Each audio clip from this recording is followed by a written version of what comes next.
Hello students, आप सभी का स्वागत है मैग्नेट ब्रेन्स हिंदी पर। मेरा नाम है अरुण और हम लोग बात कर रहे हैं कक्षा 11वीं के गणित विषय के बारे में।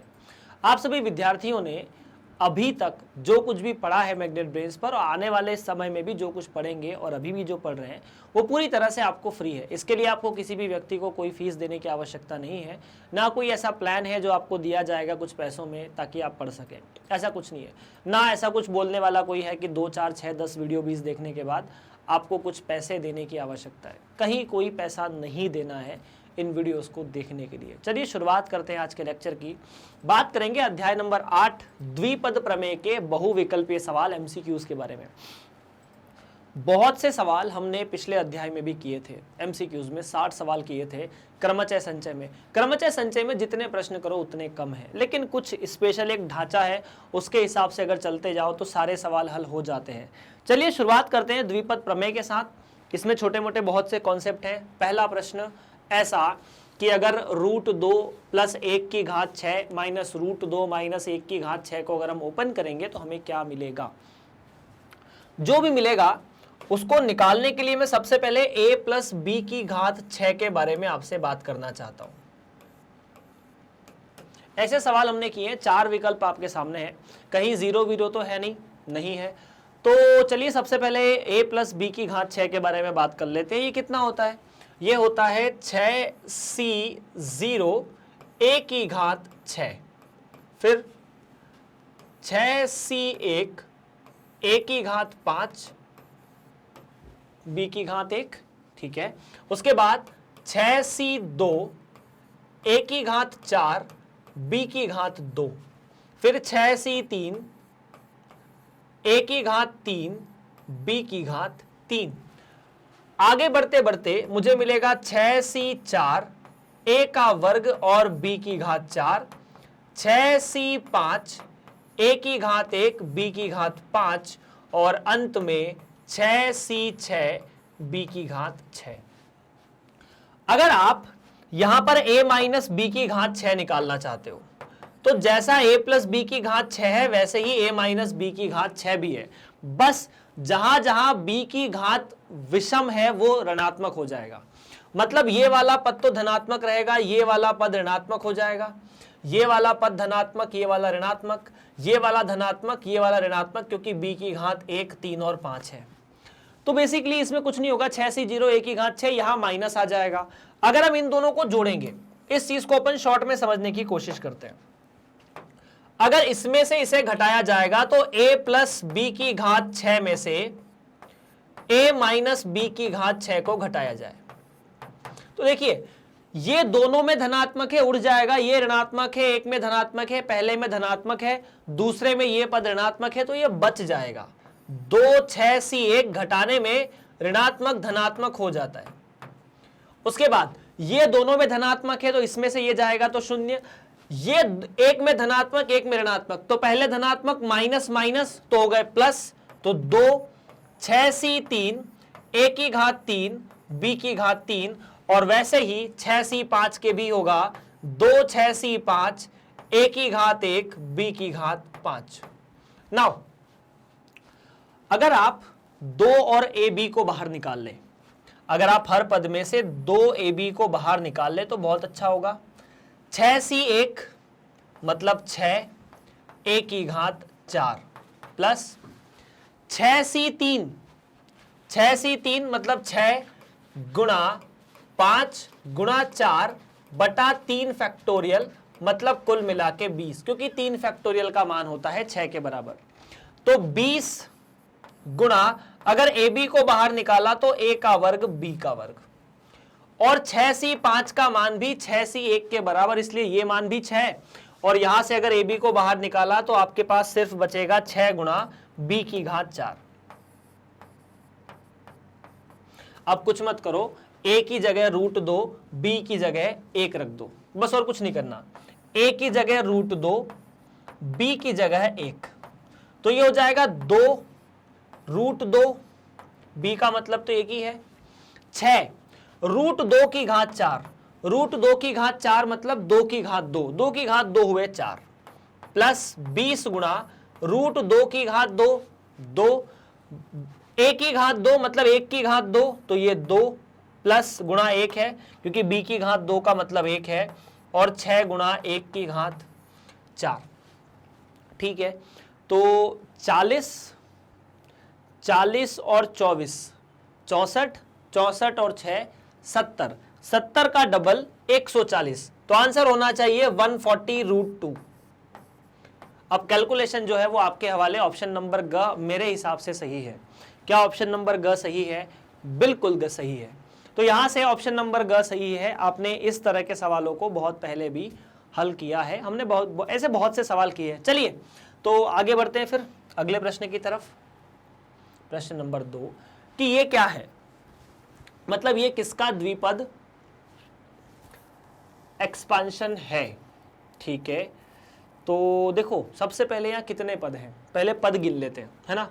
तो अगर पद गिनूंगा तो पद है पहला पद, दूसरा पद, यहाँ घात 4 है, यहाँ 3 है तो 3 पद, यहाँ घात 2 है, यहाँ 1 है, और यहाँ घात x की कुछ भी नहीं है। मतलब यहाँ कुल 6 अलग अलग पद हैं। और आपको पता है कि अगर मैं a प्लस बी की घात n करता हूं तो इसमें पद की संख्या n प्लस 1 होती है। तो अगर यहां 6 पद हैं तो ये जिसका भी घात हो घात 5 होना चाहिए, मतलब ये वाला विकल्प तो गया। ठीक, अब बचे हैं 3 विकल्प। पहले पद में x की घात 5 है। अगर x की घात 5 है तो आप एक बात बताइए, अगर पहले पद में 3x होता तो 3x की घात 5 होता। तो अगर इसको लिखने की कोशिश करेंगे तो ये तो ऐसा मिलेगा 3x की घात 5 पहला पद, जो कि यहां नहीं है, इसका मतलब ये विकल्प भी नहीं है। आखिरी पद 32 a की घात 5 है, इसे लिख सकते हैं 2a की घात 5, मतलब अंतिम पद जो है वो 2a होना चाहिए, जो कि यहां है, यहां नहीं है। तो ऑप्शन नंबर ग हमारा फिर से सही है। विकल्प को देखकर भी ऑब्जेक्टिव सवालों में जवाब लगाए जाते हैं। डन डन, प्रश्न नंबर 2 भी डन। प्रश्न नंबर 3, अगर हम इसे विस्तार करेंगे तो कुल पदों की संख्या कितनी होगी। अब मैं यहां पर एक बात बताता हूं, अगर मैं x प्लस a की घात 100 का विस्तार करता हूं तो यहां मेरे पास 101 पद होते हैं, जो n होता है उससे एक ज्यादा पदों की संख्या होती है। ठीक, तो एक पहला पद आएगा, फिर दूसरा पद आएगा, फिर तीसरा पद आएगा, ऐसे लेकर 101 पद आएंगे। अगर मैं x माइनस a की घात 100 को फिर से खोलता हूं तो फिर मेरे पास 101 पद आएंगे।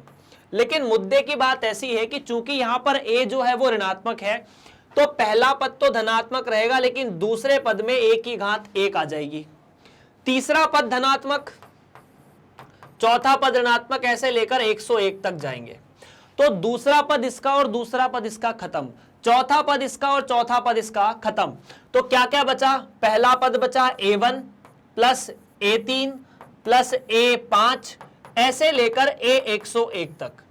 मतलब कहने की बात ऐसी है कि पहला पद बच गया, दूसरा पद बच गया, तीसरा पद बच गया, चौथा गया, पांचवा बच गया, छठा गया, सातवां बच गया, ऐसे विषम विषम पद बच गए। अगर विषम विषम पद बच गए तो 1 से लेकर 101 तक कितनी संख्याएं होती है आपको यही निकालना है बस। तो अगर आप देखोगे तो ये कुल 51 संख्याएं हैं। कितनी? 51। ऑप्शन नंबर ख। डन। चाहो तो यहां समांतर श्रेणी लगा सकते हो कि 1 से लेकर 101 तक कुल कितने पद हैं। तो 101 बराबर 1 प्लस n माइनस 1 गुणा 2। 2 क्यों? क्योंकि ये विषम संख्याएं हैं, विषम संख्याओं का जो अंतर होता है वो 2 होता है। तो यहां से आपके पास n का मान 51 आ जाएगा। Done done. प्रश्न नंबर 3 भी समाप्त। प्रश्न नंबर 4 के पास बढ़ते हैं। समान वैसा ही सवाल है जैसा कि हमने अभी थोड़ी देर पहले किया। प्रश्न नंबर 1, √5 प्लस 1 की घात 5 माइनस √5 माइनस 1 की घात 5। तो देखो यार, यही फिर a प्लस बी की घात 5 लगा दूं तो क्या मिलेगा? 5c0 a की घात 5, 5c1 a की घात 4 लेकिन b एक बार, फिर 5c2 a की घात 3 लेकिन b का वर्ग, फिर 5c3 a का वर्ग b की घात 3, फिर 5c4 a b की घात 4 और आखिरी में 5c5 लेकिन b की घात 5। अगर यहीं पर मैं a माइनस बी की घात 5 करता हूं तो कुछ नहीं होगा, ये तो 5c0 रहेगी a की घात 5, दूसरी वाली माइनस हो जाएगी क्योंकि b की घात विषम है, b ऋणात्मक है, b की ऋणात्मक, अगर b ऋणात्मक है तो विषम घातों पर ये ऋणात्मक पद आ जाएगा, a तो हमेशा धनात्मक ही है।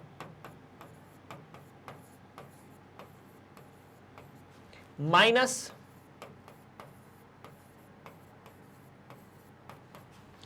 5c4 a b की घात 4 माइनस 5c5 b की घात 5। अगर हम इन दोनों को जोड़ने की कोशिश करते हैं तो a प्लस बी की घात 5 घटाना है वास्तव में, तो a माइनस बी की घात 5। देखिए इसमें से इसे घटाया 0, 5c1 में से 5c1 गया, सब चीजें 2 बार बचेगी, 5c1, ठीक है, a की घात 4 गुणा b प्लस इससे ये गया, ये बच गया 2 गुणा, तो 2 बाहर ले लिया है, 5c3 a का वर्ग b की घात 3 और आखिरी वाला पद बचेगा ये वाला जहां b की घात विषम है, 5c5 b की घात 5। अब कुछ मत करो, a की जगह √5, b की जगह 1 रख दो, a की जगह √5, b की जगह 1, तो 2 गुणा 5c1 5 के बराबर, √5 की घात 4, तो √5 की घात 4 मतलब 5 की घात 2 25, b का मतलब तो 1 ही है, 5c3 5 गुणा या 5c3 5c2 के बराबर, बिल्कुल 5c2 क्या है, 5 गुणा 4/2 मतलब 10, a का वर्ग 5 √5 का वर्ग 5 के बराबर, b की घात 3 फिर से 1 के बराबर, 5c5 का मान 1 और b की घात 5 का मान भी 1। डन डन, चलो सर हो गया सवाल समाप्त। तो 2 गुणा 125 प्लस 50 प्लस 1 तो 176 का डबल, तो 176 का डबल 350 प्लस 2 352, 352 ऑप्शन नंबर ख में आना चाहिए। क्या 352 हमारा विकल्प हो सकता है भी सही और सही भी है। ऑप्शन नंबर ख आपका करेक्ट आंसर है। डन, ये प्रश्न नंबर 4 का था। चलिए आगे बात करते हैं प्रश्न नंबर 5 के लिए। 1 प्लस एक्स की घात n माइनस nx माइनस 1 किससे विभाजित है। यह प्रश्न अपन ने शायद किया है एक बार, और अगर नहीं किया है तो कर लेते हैं। आपने 1 प्लस एक्स की घात n को खोलने की कोशिश की होगी। ये ऐसा होता है, मैं इसको आपको दिखा देता हूं। सबसे पहले nc0 मतलब nc0 1 की घात n x की घात 0, फिर nc1 1 की घात 1 कम कर दो, x की घात 1 बढ़ा दो, फिर nc2 1 की घात और कम कर दो, x की घात और बढ़ा दो, फिर nc3 1 की घात 1 और कम कर दो, x की घात बढ़ा दो, और आखिरी में जाके NCN 1 की घात तो कुछ नहीं बचेगी लेकिन x की घात हो जाएगी n। NC0 का मतलब 1 की घात n का मतलब भी 1, तो ये तो मिला 1 प्लस NC1 का मतलब होता है n, कितना n, x की घात 1 का मतलब x, NC2 ये सब ऐसा बचेगा, NC2 x का वर्ग, NC3 x की घात 3, ऐसे लेकर NCN x की घात n। अब आपको यहां ध्यान से देखो, अगर इसे आप ऐसा लिख देंगे माइनस nx माइनस 1, तो आपको NC2 मिल रहा है, NC3 मिल रहा है, NCN मिल रहा है, ठीक है। और उसके बाद NC2 x की घात 2, NC3 x की घात 3, ऐसे लेकर NCN x की घात n। सीधी सीधी बात है, n 2 से बड़ा है यहां पर, है ना। वहां लिखा है कि n प्राकृत संख्या, लेकिन 2 से बड़ा होगा तभी ये सही रहेगा। तो वेट थोड़ा सा, NC x की घात n है ना।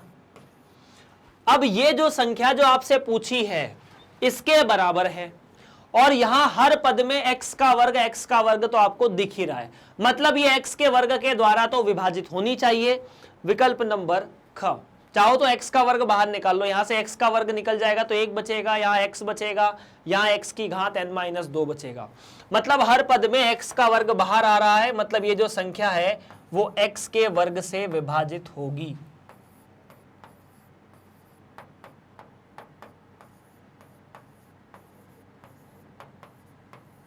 And that is the final answer. Finish. चलिए आगे बढ़ते हैं फिर अगले प्रश्न की तरफ, प्रश्न नंबर 6। तो प्रश्न नंबर 6 कुछ ऐसा है कि इसके प्रसार में छठा पद क्या होगा। यहां पर 2x की घात 2 माइनस 1/3x की घात 10 है। तो देखो यार बड़ा सिंपल है, a प्लस बी की घात n में जो हम tr+1वां पद लिखते थे वो लिखते थे ncr, a की घात n-r और b की घात r। यहां पर हमें चाहिए छठा पद, है ना। तो सबसे पहले इसको इससे तुलना करने पर a का मान कितना, a का मान 2x की घात 2, ठीक है। b का मान, तो b का मान -1/3x का वर्ग, n का मान 10। आपको चाहिए छठा पद। छठा पद मतलब r+1 जो है वो होना चाहिए 6 के बराबर। तो सीधा सीधा r का मान 5। तो बस आपको r का मान 5 रख के इसे सरल करना और कुछ भी नहीं करना है, ठीक है। तो tr+1 मतलब t 6, 10c5 गुणा 2x की घात 10-5 या 2x के वर्ग की घात गुणा -1/3x का वर्ग इसकी घात 5। तो अगर हम इसे कैंसिल करने की कोशिश करें तो 10c5 तो 10 फैक्टोरियल, 10 फैक्टोरियल 10 माइनस 5 फैक्टोरियल बटा 5 फैक्टोरियल, तो ऐसा कुछ 2 की घात 5, x की घात 2 की घात 10, ठीक है। और यहां से -2 की घात 5 और 2 की घात 5 दोनों कैंसिल हो जाएंगे, सिर्फ ये चीज आपके पास बचेगी, ठीक है। तो 10 फैक्टोरियल का मतलब है माइनस चिन्ह बाहर आ गया यहां से, और ऐसा एक ही विकल्प है ख वाला, या तो ये सही होगा या इनमें से कोई नहीं, है ना। तो माइनस चिन्ह बाहर है, 10 फैक्टोरियल 10 गुणा 9 गुणा 8 गुणा 7 गुणा 5 बटा इसके, अच्छा गुणा 5 नहीं गुणा 6, इसके बाद के जो 5 है ना, 5 4 3 2 1, वो नीचे वाले 1 5 4 3 2 1 से कट जाएंगे। यहां बचेगा 5 गुणा 4 गुणा 3 गुणा 2 गुणा 1, और ये बचेगा 2 की घात 5 3 की घात 5। तो देखो यार क्या क्या किस किस से कट सकता है अपन वो देखते हैं पहले। तो 5 ने 2 को उड़ाया, 4 दूनी 8 भी गए, है ना। 5 ने 2 को 2 बार उड़ाया है, 3 ने 6 को 2 बार उड़ाया है, ये बात भी ठीक है। 3 की घात 5 से ये 3 की घात 3 बच जाएगा और यहां 9 कट जाएगा। तो आपके पास जो जवाब है उसमें -2 गुणा 7 गुणा 2 गुणा 2 की घात 5 बटा 3 की घात 3 होना चाहिए। 3 की घात 3 तो 27 -27, तो ऐसा कुछ। अब ये 2 की घात 2 गुणा 2 गुणा 2 मतलब 2 की घात ये तो हो गए 5 और ये 6 और 1 7, मतलब 7 गुणा 2 की घात 7। अरे यहां तो बहुत सारे 7 हो गए। 7 का मतलब 128 है ना, 2 की घात 7 का मतलब 128, तो -128 बटा 27, ठीक है। 7 8 56 माइनस चिन्ह के साथ 6, 7 दूनी 14 और 5 19, हासिल 1, 7 एकम 7 और 1 8 27। ऑप्शन नंबर ख कैलकुलेशन से भी सही है, वैसे भी सही है, क्योंकि ऋणात्मक चिन्ह तो ऑप्शन में आ ही रहा है, तो ऑप्शन नंबर ख यहां पर सही है। डन है। चलिए फिर आगे बढ़ते हैं यार अगले प्रश्न की तरफ, प्रश्न नंबर 7। अगर कोई दिक्कत हो परेशानी हो तो आप कमेंट करके बता सकते हैं। इसके प्रसार में तीसरे तथा चौथे पदों के गुणांकों का अनुपात 1:2 है, तो n का मान क्या है, इसे एक्सपेंशन करते हैं। देखिए गुणांक बोला है ना, गुणांक मतलब वो संख्या जो गुणा होती है। अब वहां 2 है तो 2 भी गुणांक में जरूर आएगा। चलिए इसको अपन ने एक बार थोड़ा सा मतलब इसके 4 पद लिख लेते हैं। तीसरे तथा चौथे पदों के गुणांक के बारे में बात की है तो पहला NC0, x की घात n माइनस nc1 x की घात n माइनस 1 और 1/2x। क्यों? क्योंकि ये माइनस चिन्ह है, इसकी वजह से 1 आया। ये दूसरा पद है। तीसरा पद क्या है? तो तीसरा पद है nc2 x की घात n माइनस 2 और माइनस 1/2x की घात 2, तो यह आ जाएगा घात 2 माइनस nc3 x की घात n माइनस 3 और 1/2x की घात 3, ऐसे लेकर आगे आगे बढ़ते चले जाएंगे। ये तीसरा पद है, वो चौथा पद है। तीसरे पद का गुणांक nc2 बटा 2 की घात 2, क्योंकि ये 2 की घात 2 भी गुणांक में आएगा। nc3 बटा 2 की घात 3, और ये जो अनुपात है वो 1:2 है। ठीक है। तो सरल करें थोड़ा सा। nc2 nc3, यहां घात 2 है, 3 है, यहां 2 है, ये कटकर ऊपर पहुंच जाएगा ऐसा, और यहां 1/2। तो फाइनली हमारे पास मिलना चाहिए 4nc2 बराबर nc3, है ना। nc2 का क्या मतलब है? nc2 का मतलब है n और उससे एक कम संख्या बटा 2 गुणा 4, तो हमारे पास पहले से है।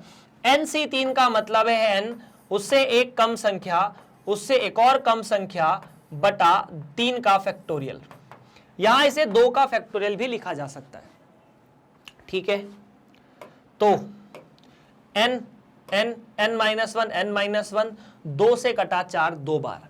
तो क्या, देखिए एक छोटी सी चीज और भी है जो अपन यहां मिस ये कर गए कि इसके गुणांकों में ऋणात्मक चिन्ह भी है। तो यहां गुणांक में ऋणात्मक चिन्ह आ जाएगा, जो यहां रहेगा इसे आप यहां भी लिख सकते हैं। ठीक है, अब अगर यहां से आपने इससे इसको काटा तो यह बचा -n माइनस 1, और मतलब -1 n माइनस 1 से तो बहुत चीजें कट जाएगी। क्या कटेगा? n माइनस 1 से n माइनस 1, n से n, यहां पर बचा 2 से 4, तो 4 गुणा, या 4 से 2 कट गए तो 2 गुणा 3 फैक्टोरियल बराबर n माइनस 2। तो साफ साफ तरीके से अगर लिखा जाए तो -12 बराबर n माइनस 2 या n बराबर -3। अब एक चर्चा का विषय हो सकता है कि क्या n का मान -10 हो सकता है? तो द्विपद प्रमेय ऋणात्मक घातों के लिए भी खुलती है, ऐसा नहीं कि ऋणात्मक घात के लिए नहीं होती, पर तरीका थोड़ा सा अलग हो जाता है। पर हमने इस प्रश्न को ऐसे सॉल्व किया, आंसर जो है वो घ विकल्प है, हम घ विकल्प ही सही लगाएंगे बिना किसी परेशानी के। चलिए आगे बढ़ते हैं प्रश्न नंबर 8 की तरफ। वर्गमूल x माइनस वर्गमूल y की घात 17 के विस्तार में 16वां पद कौन सा होगा? सिंपल सी बात है, यहां पर आपको 17 घात करना है तो 16वां पद कौन सा होगा? मतलब आपको r+1 चाहिए t16, तो r का मान आप 15 रख दो, खत्म बात। तो 17c15 है ना, 17c15 गुणा वर्गमूल x की घात 17 माइनस 15 वर्गमूल y या माइनस y की घात 15। ठीक है, 17c15 को आप देखना पसंद करेंगे तो 17c15 जो है वो 17c2 के बराबर भी है, ऐसा कुछ, दोनों का जोड़ 17, तो ये 17c2 के बराबर। क्लियर है क्या? वर्गमूल x की घात 17 माइनस 15 मतलब 2, माइनस y है, घात 15 है तो माइनस चिन्ह बाहर आ जाएगा, और ये हो जाएगा वर्गमूल y की घात 15। देखो यार, 17c2 का मतलब 17 गुणा 16/2 गुणा x का या वर्गमूल x का वर्ग x, y की घात 15 या y की घात 1/2 की घात 15 मतलब y की घात 15/2। तो ये जवाब होना चाहिए। सब दूर 136 है तो मैं मान लेता हूं ये 136 ही आएगा, साथ में x, y की घात 15/2, विकल्प नंबर ग। तो प्रश्न नंबर 8 का विकल्प नंबर ग सही होना चाहिए, जो कि यहां पर सत्य है। चलिए प्रश्न नंबर 8 भी यहां पर फिनिश हुआ। प्रश्न नंबर 9 के बारे में बात की जाए। प्रश्न नंबर 9, x की घात 4 प्लस 1 बटा x की घात 3 की घात 15 के विस्तार में आरवे पद में x की घात 4 आता है तो r का मान कितना है। मतलब ऐसा है कि जब आप इसका विस्तार करेंगे तो आप इसका व्यापक पद लिखेंगे, है ना। सबसे पहले अपन बात करते हैं व्यापक पद की। तो इन्होंने बोला कि आप विस्तार तो करोगे, एक पद ऐसा है जो इन दोनों की वजह से x में 4 घात देगा। कितनी? 4। तो आपको यहां r का मान ज्ञात करना है। तो सिंपल सी बात है, देखो व्यापक पद कितना, तो व्यापक पद है 15cr x की घात 4 पूरे की घात r, और उसके बाद -1 बटा x की घात 3 इस पूरे की घात r होगी, और इसकी घात तो n माइनस r होगी। n का मतलब 15 है तो 15 माइनस r। तो देखो 15cr तो ठीक है, x की घात हो जाएगी ऊपर 45 माइनस 3r, और यहां x की घात 3r, ये 45 माइनस 4r, क्योंकि 4 का गुणा हो जाएगा।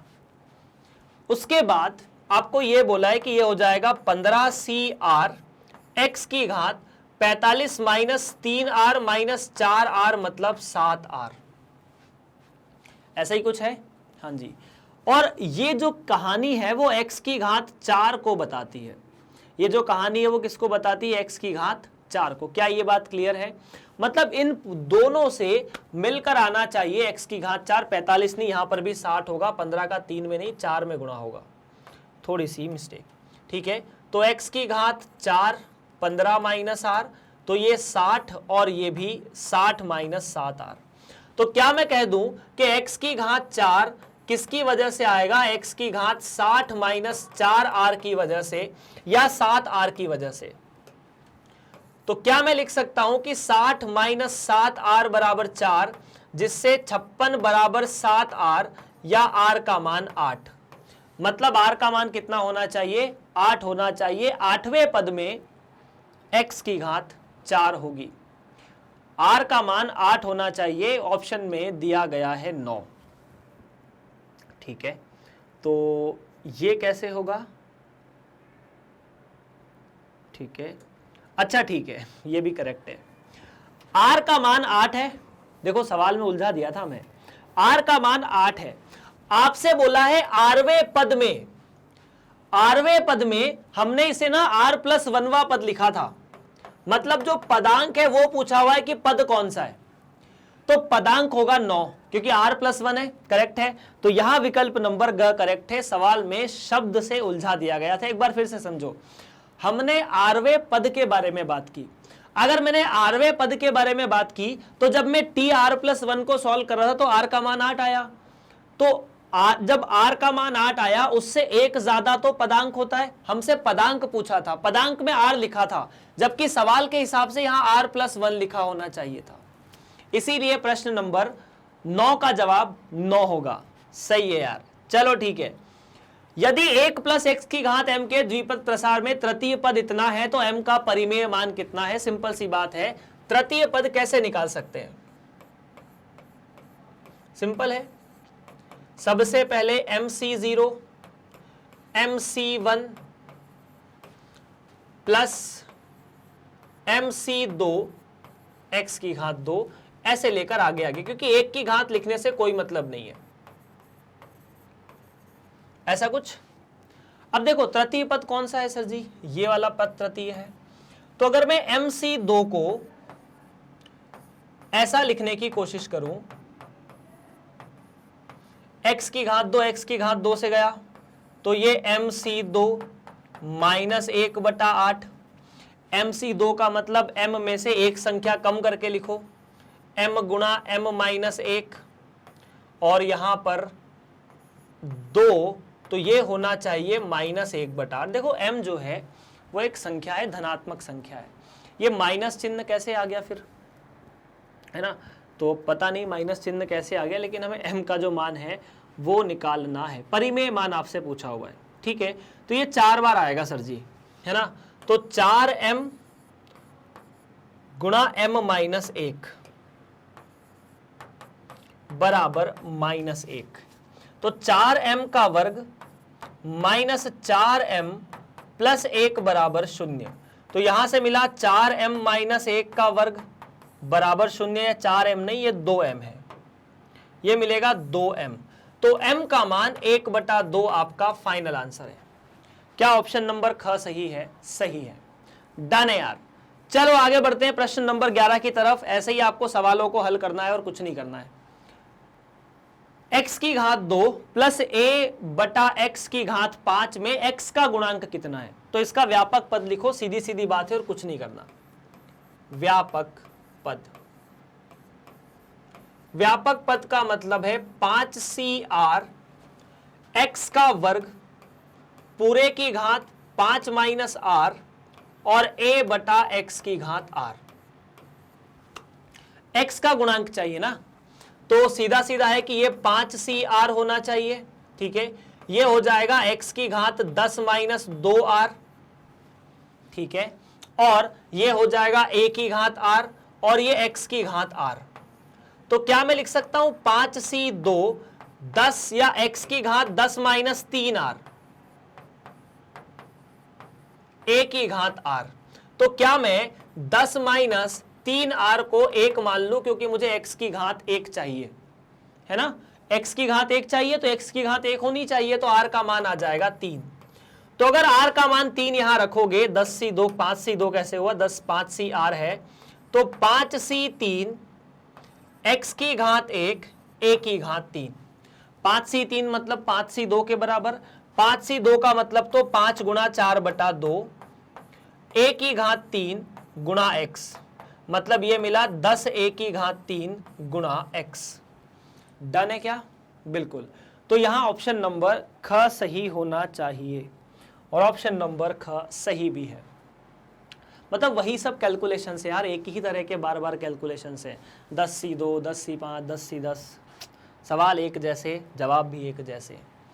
x माइनस 1/x की घात 6 के विस्तार में x से स्वतंत्र पद कौन सा है? तो क्या आप मानते हैं कि इसका मध्य पद x से स्वतंत्र पद होगा? नहीं, तो मैं बता देता हूं। अगर पद x से स्वतंत्र होगा तो इसका व्यापक पद NCR x की घात n minus r minus 1/x की घात r होगा। यहां n का मान 6 है, तो 6cr x की घात 6 माइनस r बटा x की घात r हो जाना चाहिए। और ये -1 आएगा तो -1 की घात r भी आपको लिखना पड़ेगा। ऐसा क्यों? क्योंकि ये अभी नहीं पता कि एक या r जो है वो धनात्मक है या ऋणात्मक है, इसीलिए अपन ने इसको ऐसा लिखा। तो क्या यहां पर x से स्वतंत्र पद में x की घात 6 माइनस r बटा r x की घात 0 के बराबर हो जानी चाहिए? स्वतंत्र पद का मतलब यही कि x होना ही नहीं चाहिए, है ना। तो यहां से मिलेगा x की घात 6 माइनस 2r बराबर x की घात 0, या 6 माइनस 2r बराबर 0, r बराबर 3। तो r बराबर 3 आपका सही जवाब है। रखो यहां पर, तो 6c3 गुणा 1/-1 की घात 3, -1 की घात 3 -1, 6c3 निकालना है बस। तो -6c3 माइनस 6 गुणा 5 गुणा 4/6 फैक्टोरियल, 6 फैक्टोरियल नहीं 3 फैक्टोरियल, 3 फैक्टोरियल का मतलब 3, है ना। तो 3 फैक्टोरियल का मतलब 6, 6 से 6 फैक्टोरियल, 6 से 3 फैक्टोरियल कटा, ये बचा -20, और -20 आपका ऑप्शन नंबर का जो है वो करेक्ट है। द्विपद प्रमेय पाठ नंबर 8। चलिए आगे बढ़ते हैं फिर। अरे ये सवाल समझ में तो आ रहे हैं ना?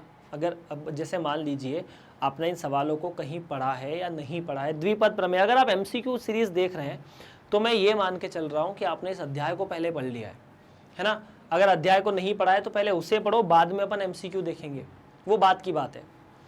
x की घात 2 माइनस 2x की घात 10 के विस्तार में x की घात 16 का गुणांक कितना है? तो देखो यार, x की घात 16 बनाना है, सवाल एक जैसे ही है। तो इसका व्यापक पद कितना? वो लिखो, उसमें उसको सरल करके जो भी x की घात हो उसे 16 लिख दो। तो 10CR x का वर्ग पूरे की घात 10 माइनस r, साथ ही साथ माइनस 2x की घात r। तो यहां तो 10CR है, x की घात 20 माइनस 2r माइनस 2 की घात r और x की घात r। ठीक है, तो क्या यह बन जाना चाहिए 10CR माइनस 2 की घात r, x की घात जोड़ देना इसमें, तो 20 माइनस r, क्योंकि दोनों गुणा है चूंकि, तो a की घात m गुणा a की घात m n बराबर a की घात m प्लस n। तो 20 minus 2r plus r 20 minus r। आपको चाहिए 16, तो 20 माइनस r की जगह होना चाहिए 16। इसका मतलब r का मान 4। तो अगर आपको गुणांक चाहिए तो यही गुणांक रहेगा। अगर आप r का मान 4 रखते हैं यहां पर, तो 10C4 माइनस 2 की घात 4 x की घात 20 माइनस 4 16, और आपको चाहिए गुणांक, तो गुणांक मतलब x की घात 16 को छोड़ के जो कुछ भी लिखा हो। 10C4 माइनस 2 की घात 4 मतलब 2 की घात 4, बराबर ही चीज होती है। 10C4 का लिखने का मतलब है 10 और 10 के बीच की, मतलब इनके बाद की जो 4 संख्याएं उनको लिख दो, 7/4 फैक्टोरियल। मतलब ऐसे ही निकालते हैं, अगर 10C2 निकालना तो 10 और 10 के बीच की एक और संख्या बटा 2 फैक्टोरियल, 10C3 तो 10 और 10 के बीच की 10 और 10 के बाद की जो 3 संख्याएं हैं, मतलब 2 संख्याएं मिला के तीनों 3 संख्याएं बटा 3 फैक्टोरियल, 4 में 4 संख्या लिख के 4 फैक्टोरियल, और 2 की घात 4 मतलब 16, है ना। ठीक है, इनमें से क्योंकि चूंकि हमें आंसर देना है इसीलिए अपन इसको कैलकुलेट कर रहे हैं। 10 गुणा 9 गुणा 8 7 गुणा 16, 4 फैक्टोरियल का मतलब है 24। हाँ, 8 को 3 से काटो, ठीक है, तो ये कटेगा, 8 को 24 से 8 को काटो तो 3 बार, 3 से इसे काटोगे तो 3 बार फिर से, है ना। 9 से 3 को काटा तो यहां पर बचेगा 3 फिर से। तो आपके पास जो जवाब है वो है 10 गुणा 3 गुणा 7 गुणा 16, और कुछ नहीं। 16 का 7 में गुणा किया तो 102, 102 का 3 में गुणा किया तो 306 और 0, तो 3360 जवाब आ रहा है कि एक बार फिर से 112, सॉरी 16 का अगर 7 में गुणा किया तो 112, और 112 की वजह से यहां 33 आ जाएगा, तो 3360 आपका सही जवाब होना चाहिए। 16 7 112 करेक्ट है, तो 3360 आपका सही जवाब होना चाहिए। 3360 विकल्प नंबर ग में है, और ग विकल्प यहां पर सही भी है। चलिए तो फिर आगे बढ़ते हैं यार अगले प्रश्न की तरफ। प्रश्न नंबर देख लो एक बार, अगर कोई दिक्कत है परेशानी है तो आप कमेंट कर सकते हैं कि ये चीजें आ कैसे रही है और आप समझा कैसे रहे हो, ऐसा होता है। खैर प्रश्न नंबर बात करते हैं 14 की तरफ। सेम सवाल है यार कि इसका x बटा 2 माइनस 3 बटा x का वर्ग की घात 10 के विस्तार में x की घात 4 का गुणांक कितना है। तो लिखेंगे व्यापक पद पहले, तो व्यापक पद मतलब 10CR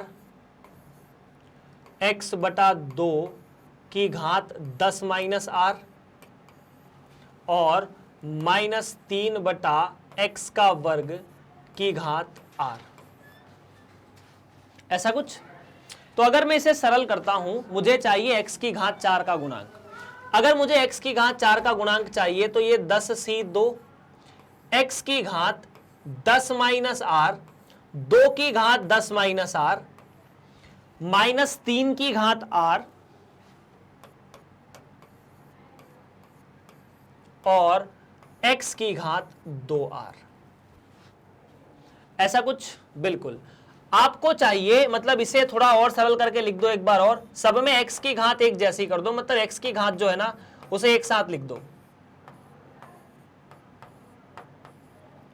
क्या ये x की घात 10 माइनस 3r है? हाँ है। हमें चाहिए x की घात 4, मतलब 10 माइनस 3r किसके बराबर होना चाहिए? 10 माइनस 3r होना चाहिए 4 के बराबर। तो r का जो मान होना चाहिए वो 2 होना चाहिए। मतलब जहां जहां r है वहां वहां 2 रख दो। आपसे गुणांक पूछा है, मुझे आदत ना ही हर जगह 2 लिखने की पड़ चुकी है। 10cr, हालांकि अब r का मान 2 है, तो 10c2 माइनस 3 की घात 2 और 2 की घात 10 माइनस 2 मतलब 8। डन। 10c2 का मतलब 10 गुणा 9 बटा 2 माइनस 3 की घात 2 मतलब 9, 2 की घात 8, 2 की घात 8 मतलब 2 गुणा 2 गुणा 2, ऐसे कहां तक? 2 की घात 8 तक। ठीक है, तो 2 की घात 7 होता है 128, 2 की घात 8 256, तो ये है 5। तो आपको मिला 5 गुणा 81 बटा 256, तो 405 बटा 256 आपका जवाब होना चाहिए। क्यों? 5 एकम 5, 8 पंजे 40 और यहां पर 256 का ऑप्शन करेक्ट। देख लीजिए, बिना किसी समस्या के ऑप्शन नंबर 14 करेक्ट है। डन है? आगे बढ़े। अगर आगे बढ़ा जाए, प्रश्न नंबर 14 जो है वो सरल था। मतलब सारे ही सवाल ऐसे हैं यार, एक ही तरह के आपको बहुत सारे सवाल कराने का मतलब ये है कि यहां पर आप ज्यादा से ज्यादा सवाल कर लें, जितने भी ज्यादा, मतलब जितने टॉपिक आपकी किताब में है ना, वो सारे के सारे व्यापक पद से हल हो जाते हैं अधिकतम, है ना। जैसे आपको मध्य पद निकालना हो, व्यापक पद से निकलेगा। कोई अचर पद निकालना हो, मतलब x से स्वतंत्र पद निकालना हो, व्यापक पद से निकलेगा। x की कोई घात निकालनी हो, व्यापक पद से निकलेगा। पर यह सवाल व्यापक पद से नहीं होगा। 1 प्लस x की घात n के विस्तार में 5वें, 6वें तथा 7वें पदों के गुणांक समांतर श्रेणी में हो। अब आपको यहां पर 5वें, 6वें और 7वें पदों के गुणांक के बारे में मैं कुछ बातें बता देता हूं। 5वें पद का गुणांक है ना, तो T5, R का मान क्या रखोगे? 4, तो NC4। ये गुणांक है, सिर्फ अपन किसकी बात कर रहे हैं? गुणांक की ना, अपन गुणांक की बात कर रहे हैं, क्योंकि हमसे सवाल में गुणांक बोला है। x की घात n-4 आएगा, उससे कोई मतलब नहीं है, या x की घात 4 आएगा। T6 में R का मान क्या रखोगे? 5। T7 में R का मान क्या रखोगे? T7 में R का मान रखोगे 6। अब आपको ये बोला है, अरे व्यापक पद याद है ना, TR+1 बराबर NCR, तो एक कम रखना पड़ता है और वो गुणांक वही होता है, क्योंकि यहाँ x है, जो बचेगा वो x में बचेगा, बाकी सब चीजें बचेगी वो गुणांक है। तो अब आपको बोला है कि ये जो है वो समांतर श्रेणी में है। समांतर श्रेणी में है मतलब बीच वाले का डबल, किसका? NCR का, मतलब 5CR का, NC5 का, बाकी दोनों का योग होना चाहिए।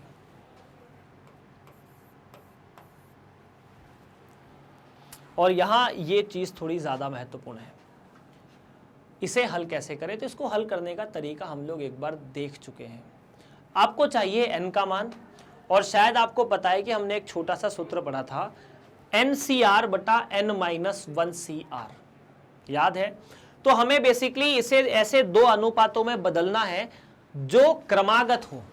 क्रमागत हो मतलब जो क्रम में हो।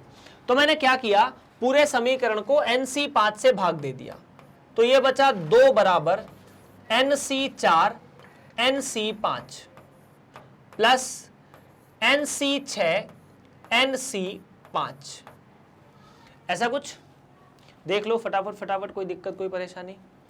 अब हमें यहां पर NC5 और NC4 को सरल करके लिखना है। हमारे सामने एक छोटा सा सूत्र होना चाहिए, NCR बटा NCR माइनस 1। यहां n का मान नहीं पता, दोनों चीजों में r का मान तो पता है। या अगर ये यहां 5r होगा तो r माइनस 1 4 हो जाएगा। अगर यहां पर 5r होगा, 5r होगा या 6r होगा तो r माइनस 1 जो होगा वो 5 हो जाएगा। तो क्या ये इसके बराबर होता है n माइनस r प्लस 1 बटा r? आप लोगों ने ये वाला सूत्र रट लिया था मेरे हिसाब से। तो इसी की मदद से हम NC4 बटा NC5 को भी हल करने वाले हैं। चलिए, तो सबसे पहले मैं निकालता हूं NC4 बटा NC5।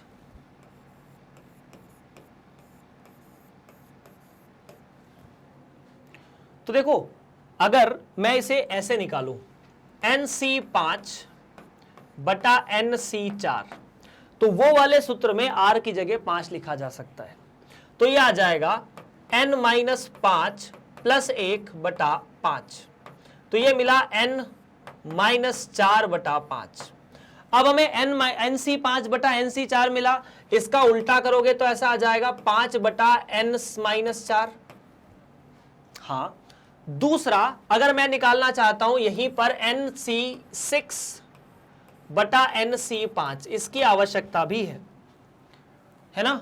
यहां पर अगर R की जगह 6 रखोगे तो ये हो जाएगा N-6 प्लस 1 बटा 6, मतलब N-5 बटा 6। ठीक, बिल्कुल ठीक। अब आपके सामने जो समीकरण दिया है उसका प्रयोग करो। समीकरण क्या है? 2 गुणा 2 बराबर NC4 NC5 plus NC6 NC5। तो देखो यार, 2 बराबर NC4 का मतलब 5 बटा N-4 प्लस N-5 बटा 6। ठीक, बिल्कुल ठीक। क्रॉस मल्टीप्लाई करके हल करना पड़ेगा और कुछ नहीं है, क्योंकि इस समीकरण को हल करने का एक ही तरीका ये है। ठीक है, तो क्या होगा? 2 बराबर 30 प्लस N-4 गुणा N-5 और साथ ही साथ N-4 गुणा 6।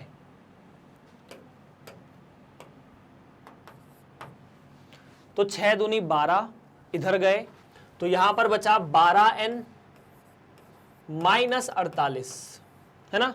6 को यहां मतलब 6 दूनी 12, इसको भी यहां गुणा कर दिया। ये मिला 30 प्लस N का वर्ग माइनस 9N प्लस 20, है ना जी। ठीक है, तो 12N को उधर पहुंचाया, N के वर्ग को एक साथ, मतलब सारी चीजों को द्विघात समीकरण बनाना पड़ेगा।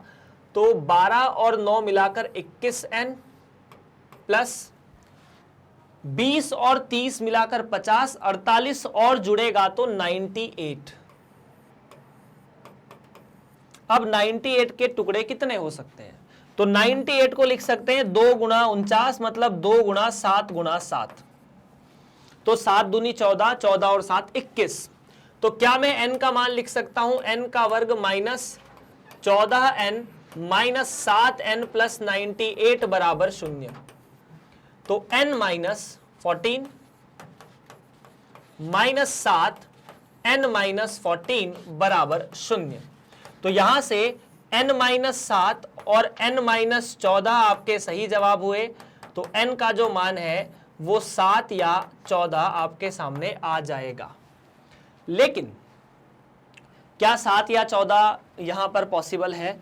हाँ, पॉसिबल है, क्योंकि आपके सामने 5वां, 6वां और 7वां पद दिया है। तो अगर n का मान 7 है तो भी 7 पद तो बन ही जाएंगे। ऑप्शन नंबर ग यहां सही होना चाहिए, जो कि करेक्ट भी है, या तो 7 या 14। फटाफट इस सवाल को देख सकते हैं बिना किसी परेशानी के। हम बढ़ेंगे प्रश्न नंबर 16 की तरफ। फटाफट इस सवाल को आप लोग हल करके कमेंट में जवाब देके दिखाओ। भाई साहब, इसके प्रसार में x के घात 7 का गुणांक निकालना है। तो कुछ भी करो, व्यापक पद निकाल के रख दो बस।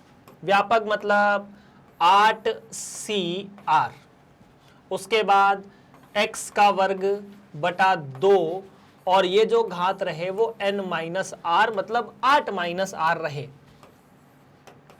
ऐसा कुछ। और उसके बाद -2 बटा x की घात r रहे। हमें चाहिए x की घात 7, तो 8C2 या 8CR x की घात 16 माइनस 2R, और ये 8 की घात या 2 की घात 8 माइनस आर। यहां -2 की घात r है और x की घात r है।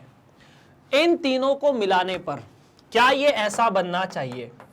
8CR माइनस 2 की घात r और 2 की घात 8 माइनस r, और ये x की घात 16 माइनस 3r। तो अब मुद्दे की बात ऐसी है कि चूंकि ये 16 माइनस 3r जो है ये आपको x की घात 7 देना चाहिए, है ना। क्या आप मेरी बात को समझ चुके हैं? अगर समझ चुके हैं तो बहुत अच्छी बात है, नहीं समझे तो कोई बात नहीं। अच्छा यहाँ तो 2 नहीं 8 आर होना चाहिए। अच्छा ठीक है 2 आर होना चाहिए। आपको x की घात 7 का गुणांक चाहिए, मतलब 16 माइनस 3 आर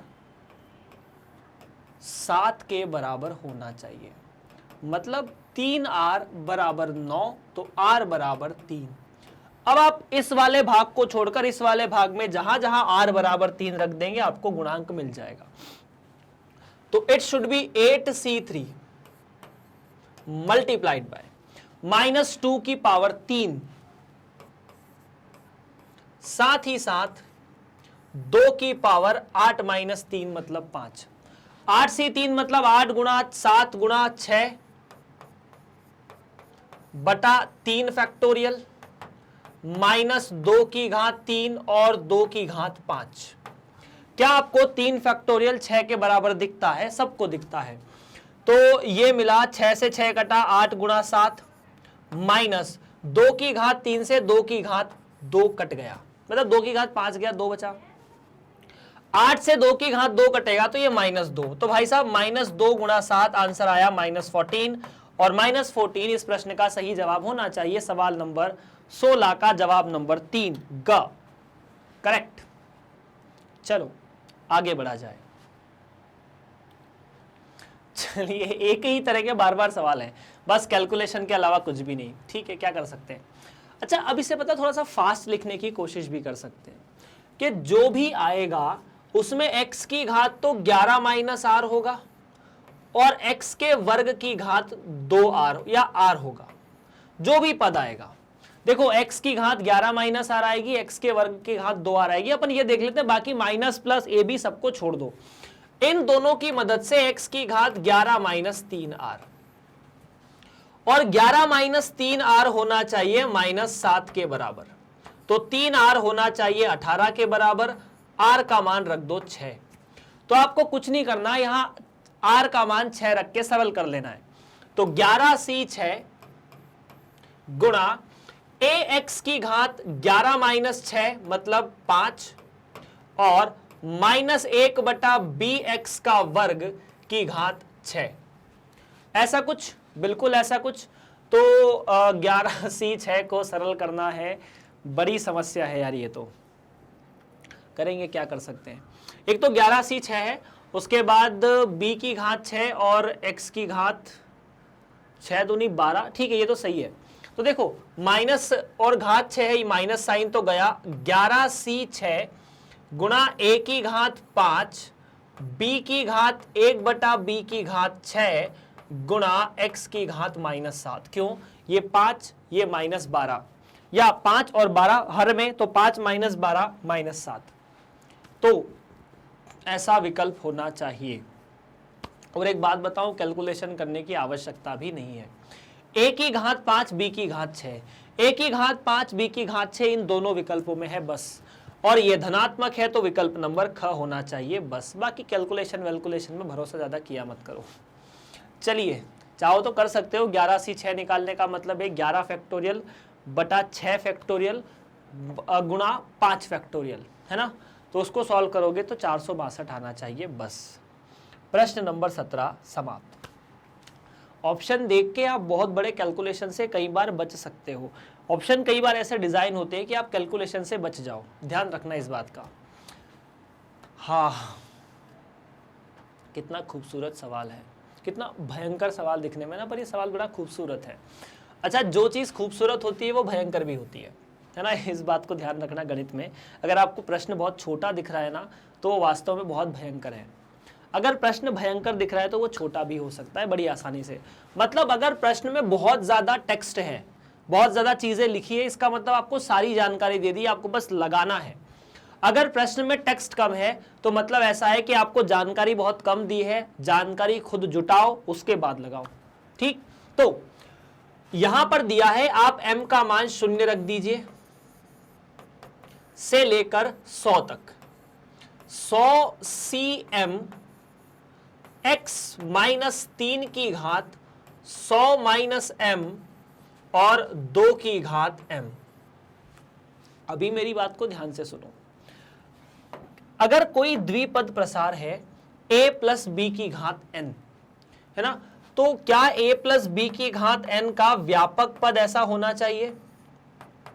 व्यापक पद मतलब आपने लिखा n सी आर, a की घात n माइनस आर और b की घात r, और यहां पर आपने सारे व्यापक पदों को r बराबर 0 से लेकर अगर n तक जोड़ दिया तो ये द्विपद प्रसार है।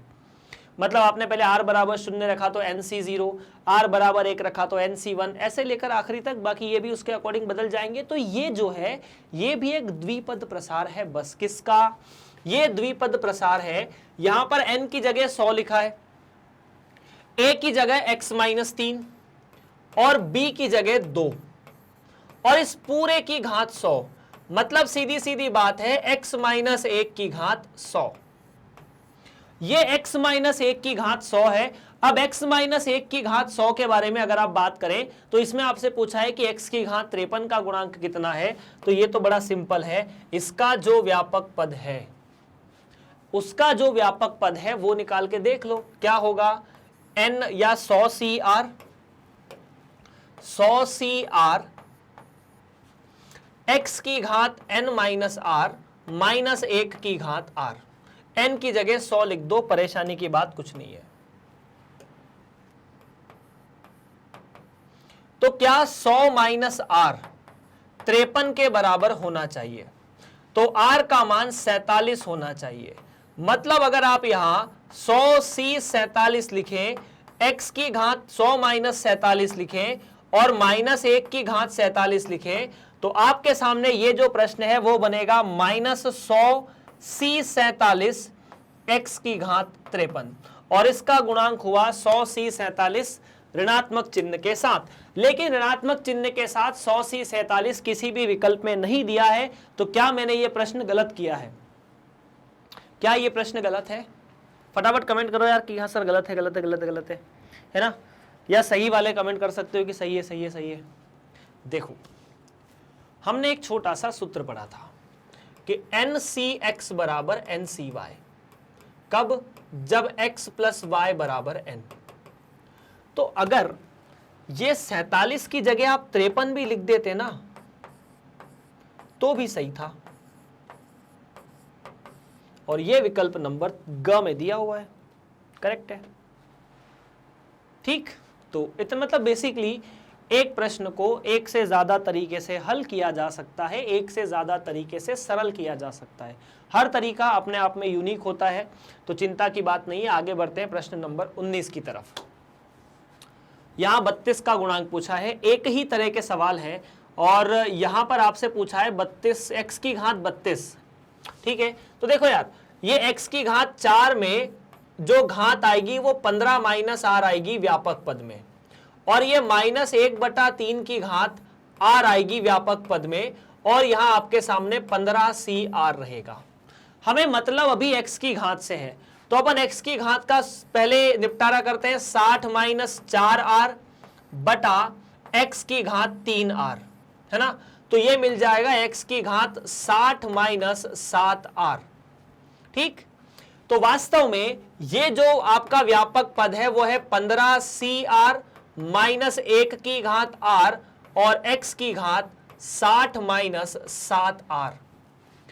अब ये x की घात 32 के बराबर होना चाहिए, मतलब ये जो भाग है इसमें 60 माइनस 7r 32 के बराबर होना चाहिए। 7r बराबर 28, r बराबर 4, तो आप जहां जहां r है वहां वहां 4 रख दो बस।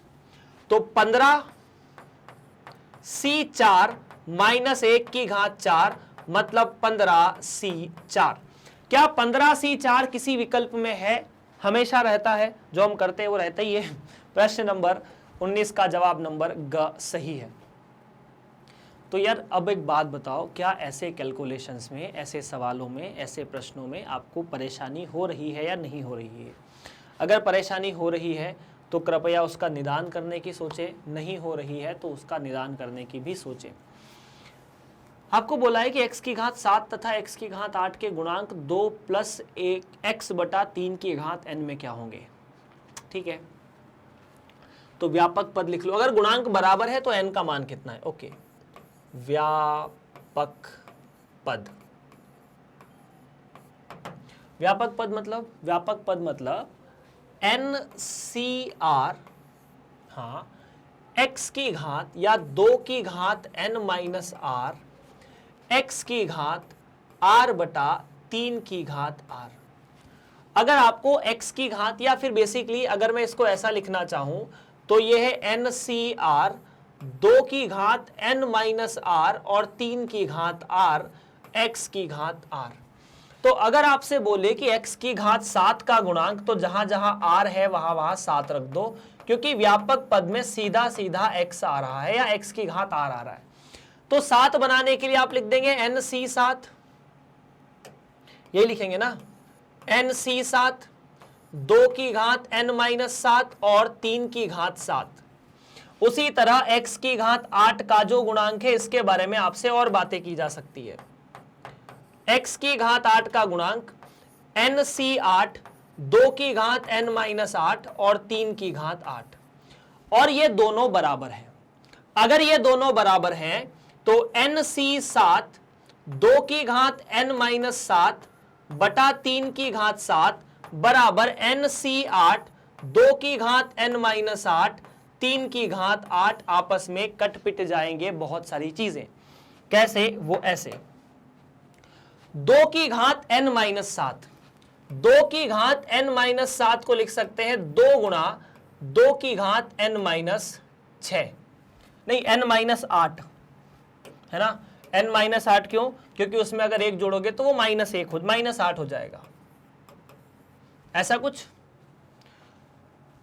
और ये कट जाएगा बेसिकली इससे एक बार, तो यहां 2 बचेगा, ठीक है। तो ये बचेगा NC7 गुणा 2 बराबर NC8 बटा 3। तो क्या मैं लिख सकता हूं 6 बराबर NC8 बटा NC7। अब एक छोटा सा सूत्र है, NCR बटा NCR माइनस 1, जो कि है n माइनस आर प्लस 1 बटा r के बराबर। तो क्या मैं इसे लिख सकता हूं सीधा सीधा n माइनस 8 प्लस 1 बटा 8, है ना, क्योंकि r का मान 8 है।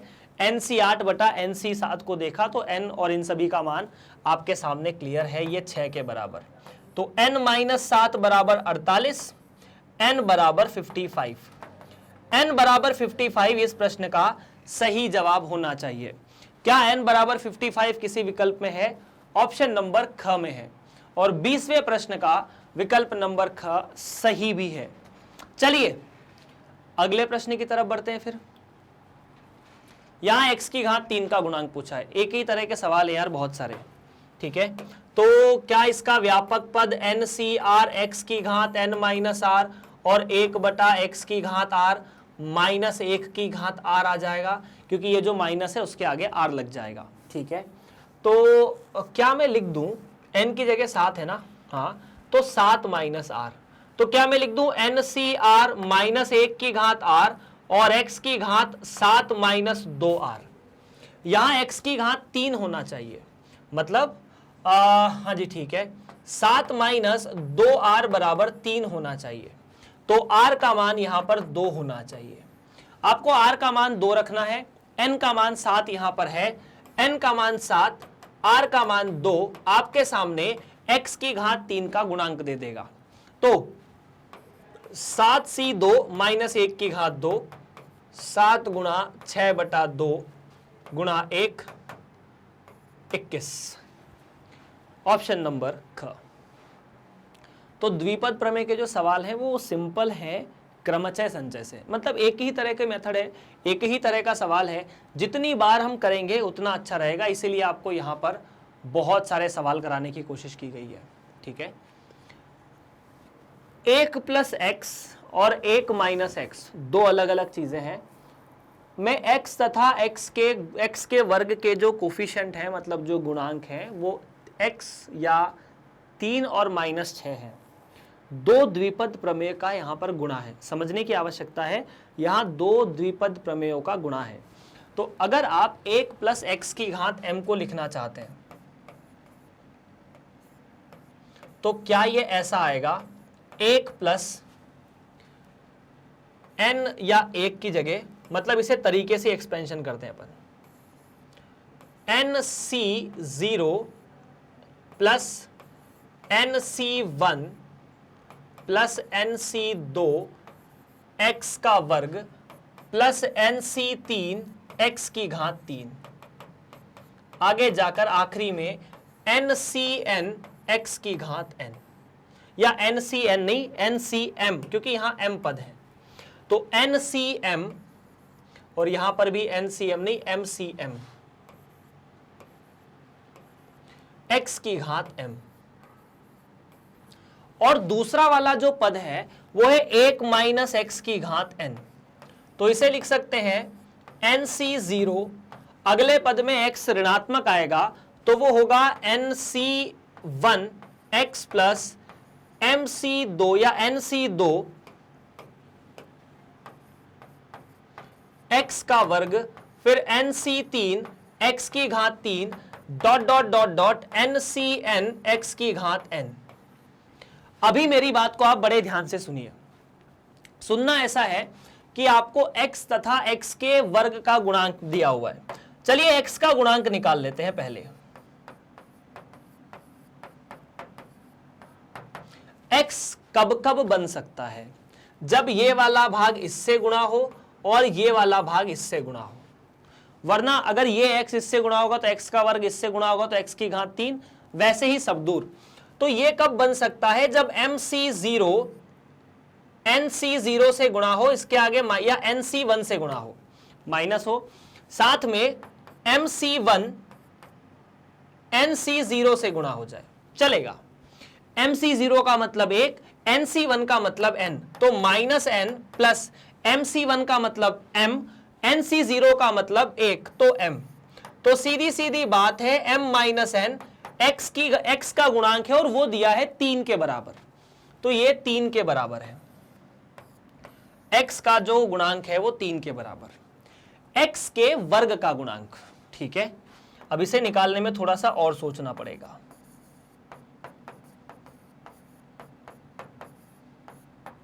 देखिए x का वर्ग कब कब बन सकता है? क्या ये पद इससे गुणा हो जाए तो x का वर्ग बन जाए? बिल्कुल। तो mc0 nc2 से गुणा हो जाए, प्लस क्या ये दोनों आपस में गुणा हो जाए तो भी x बन जाए, x का वर्ग, यहां से x और यहां से x का वर्ग, तो mc1 nc1, पर ये चूंकि ऋणात्मक है तो यहां माइनस, प्लस इसको इसमें गुणा किया तो nc0 का mc2 में गुणा। अब देखो mc0 का मतलब 1, nc2 का मतलब n गुणा n माइनस 1/2, mc1 का मतलब m, nc1 का मतलब n, प्लस nc0 का मतलब 1, mc2 का मतलब m गुणा m माइनस 1/2, और ये बराबर है -6 के। अब इन दोनों समीकरणों से आपको m तथा n ज्ञात करना है। तो देखो यहां 2 समीकरण है और 2 पद हैं m तथा n। क्या मैं यहां से n को हटा सकता हूं? क्योंकि मुझे m चाहिए वास्तव में, तो मैंने n को m-3 लिखने की कोशिश की यहां से, और उसे इस समीकरण में रख दो।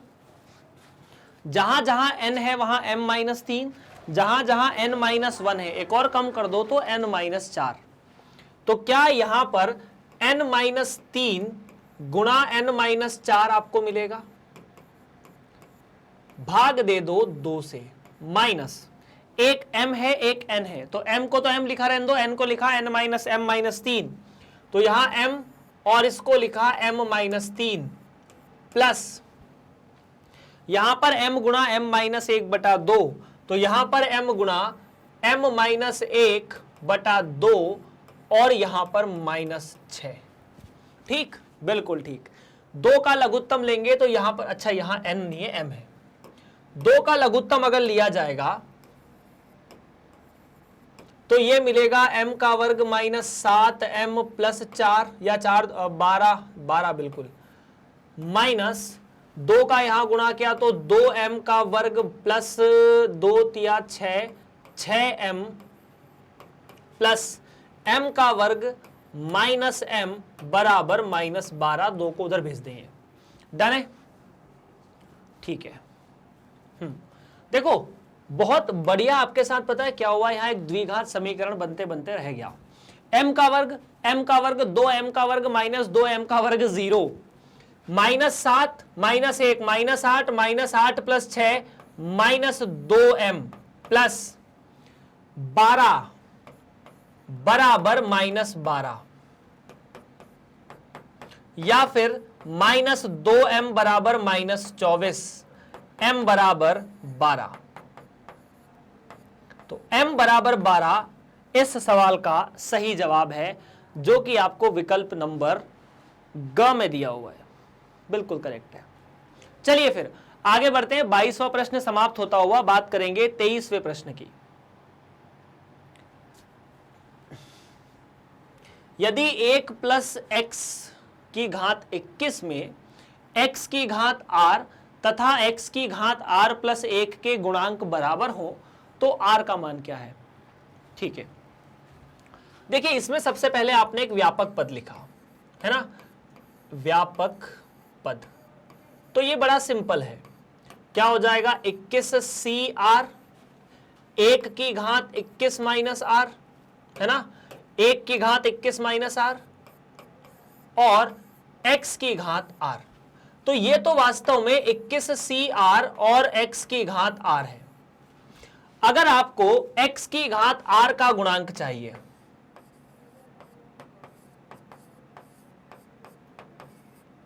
तो ये 21cr। अगर आपको x की घात r प्लस 1 का गुणांक चाहिए तो ये मिलेगा 21cr प्लस 1। आपको बोला है कि 21cr प्लस 1 के बराबर है। क्या बोला है कि 21cr प्लस 1 21cr के बराबर है। और ये कब संभव है यार, है ना? ये देखो आप इसे दो तरीकों से निकाल सकते हो। पहला तरीका, हमने 21cr प्लस 1 को 21cr से भाग दे दिया और फिर मैंने एक छोटा सा सूत्र देखा जो मुझे याद आया। सूत्र याद आया कि सर जब मैं NCR बटा NCR माइनस 1 निकालता था तो वो N माइनस R प्लस 1 बटा R आता था। अगर मैं R की जगह R प्लस 1 रख दूं, अगर मैं R की जगह R प्लस 1 रख दूं तो NCR प्लस 1 और ये NCR, R की जगह R प्लस 1 रखने से ये ऐसा बन जाएगा। तो क्या ये ऐसा हो जाए 21 माइनस R, R प्लस 1 बराबर 1। हाँ, तो क्या लिखा जा सकता है 21 माइनस R बराबर R प्लस 1, या फिर 21 माइनस 1 20 बराबर 2R, R का मतलब 10। तो यहां से R का मतलब 10, ऑप्शन नंबर ख करेक्ट है। दूसरा तरीका और भी था, मेथड नंबर 2, इसी को सॉल्व करने की, मतलब 21cr बराबर 21cr प्लस 1 को सॉल्व करने की। चूंकि आपको पता है कि NCX बराबर NCY कब होता है, जब x प्लस वाई बराबर या तो n हो या फिर x बराबर y हो। क्या आपको r प्लस 1 बराबर r दिख सकता है? कभी नहीं दिख सकता। अगर नहीं दिख सकता तो सीधी सीधी बात है कि r प्लस 1 प्लस r मतलब x और y दोनों मिला के 21 के बराबर होना चाहिए। यहां से 2r 20 के बराबर और r जो है वो 10 के बराबर। ये सिंपल था, ये थोड़ा लेंदी था, लेकिन ये बताना भी जरूरी था। डन है। प्रश्न नंबर 23 भी समाप्त। 24, इसके प्रसार में x से स्वतंत्र पद कौन सा होगा? अब जहां हम स्वतंत्र पद की बात करते हैं, हमारा टारगेट होता है कि x की घात 0 हो जानी चाहिए व्यापक पद में, और कुछ नहीं। तो इसका व्यापक पद निकालते हैं पहले। तो व्यापक पद कितना, 10cr, x की घात 1/2 और 3 की घात 1/2, पूरे की घात 10 में से 1 कम कर दो या 10 में से r कम कर दो। a की घात n माइनस आर, a इतना है, और 3 की घात या 3/2x का वर्ग पूरे की घात r। इसे ना जितना सिंपल करके लिख सकते हो उतना लिखो। x की घात r वाले या x वाली चीजों को एक साइड कर दो। 3 की घात r, 3 की घात 10 माइनस r बटा 2, ये 1/2 घात है ना, गुणा 2 की घात r। देखो 3 की घात r यहां से आया, 2 की घात r यहां से आया, 3 की घात 1/2 में 3 की घात 10 माइनस r का गुणा हुआ तो 3 की घात 10 माइनस r बटा 2। और क्या ये यहां पर x की घात 10 माइनस r बटा 2 और यहां पर x की घात 2r होना चाहिए, होना चाहिए। आपको ये x से स्वतंत्र पद चाहिए। अगर ये x से स्वतंत्र पद चाहिए तो इसका मतलब है कि 10x की घात 10 माइनस r बटा 2 माइनस 2r में ये जो घात है वो शून्य हो जानी चाहिए। इसका मतलब 10 माइनस r माइनस 4r बटा 2 शून्य हो जाना चाहिए। तो r का मान आ जाएगा 2, 5r बराबर 10। अगर r का मान 2 है तो यहां आपको r का मान 2 रखना है, गुणांक सीधा सीधा आ जाएगा। 10c2 3 की घात 2 बटा 3 की घात 10 माइनस 2 8, 8 बटा 2 4 गुणा 2 की घात 2, है ना, ठीक है। तो 10c2 का मतलब 10 गुणा 9 बटा 2, 10 की 3 की घात 2, 3 की घात 4 और साथ में 2 की घात 2, ठीक है। देखो 3 की घात 2 बराबर 9 होता है, तो 3 की घात 2, 3 की घात 2, 3 की घात 4, 3 की घात 4 से 3 की घात 4 भी गए। आपके पास बचा यहां पर 5 से 2 गए तो 5 बटा 4, 5 बटा 4 आपका सही जवाब होना चाहिए। यहां पर 5 बटा 4 क्या सही जवाब है? बिल्कुल ऑप्शन नंबर ख में है। अब सही है या गलत है ये तो कंप्यूटर महाशय ने बता दिया। डन। उम्मीद है यार ये प्रश्न भी आपको समझ में आ चुका होगा। 24वां सवाल भी हमारे लिए समाप्त हुआ। बात करते हैं 25वें सवाल की। यहां पर भी आपको x से स्वतंत्र पद ही पूछा हुआ है, और देखिए सवाल जो है ना वो उसी तरह से घुमा फिरा कर पूछा जाएगा। कुछ कुछ चीज़ें हैं, कॉन्सेप्ट तो वही है, कैलकुलेशन ऊपर नीचे होना है। यहाँ x से स्वतंत्र पद चाहिए तो मैं बिना कुछ लिखे पहले तो व्यापक पद निकालने की कोशिश करता हूँ। व्यापक पद कितना? tr+1 जिसे आप कह सकते हैं 8cr 1/2 x की घात 1/3 पूरे की घात 8 माइनस r, और उसके बाद x की घात -1/5 r। अगर ये ऐसा है तो क्या मैं इसे 8cr तो लिख सकता हूं, 1/2 की घात 8 माइनस r, ठीक है। और क्या ये x की घात 8 माइनस r बटा 3 होगा? होगा। साथ में x की घात -r बटा 5 होगा, ऐसे ही होगा। पद हमें x से स्वतंत्र चाहिए, मतलब इन दोनों की जो घात है x की घात 8 माइनस r बटा 3 गुणा x की घात -r बटा 5, मतलब 8 माइनस r बटा 3 माइनस r बटा 5 शून्य के बराबर होना चाहिए। यही होना चाहिए ना।